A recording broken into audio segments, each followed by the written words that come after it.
तो सतीश भोसले जो आहे खोक्या, जो सुरेश दसांचा सहकारी, त्याचे अनेक व्हिडिओ समोर येतात ज्याच्यामध्ये तो मारहाण करतोय, जो पैसे वाटतो. त्याच्यावर दुसरा एक आरोप झालेला आहे की तो हरणांचं मटण सुरेश दसांना पुरवायचं. आता हा नवीनच खोक्या आलाय, तर काय नवीन नवीन नावं निघतायत.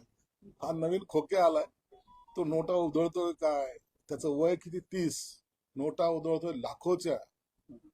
ज्या पद्धतीने त्याची दादागिरी आहे, ज्या पद्धतीने तो कुणाला बॅटेने मारतोय, हे मला वाटतं त्याला जो कोणी सपोर्ट करत असेल त्यांनी याची काळजी घेतली पाहिजे. त्याच्यात मध्ये तो ज्या मस्तीमध्ये चाललाय, ती मस्ती त्याची एक दिवस त्या बीड जिल्ह्याला निश्चितच धोक्याच्या घंटा म्हणून त्याच्याकडे पाहिलं पाहिजे. आणि म्हणून असं या खोक्याला आता खोलीमध्ये बंद करून डांबून ठेवलं पाहिजे.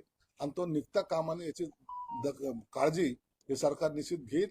आता मला वाटतं खोक्या सुटणार नाही, त्याचा तिथं जेलमध्ये बोक्या झाल्याशिवाय राहणार नाही.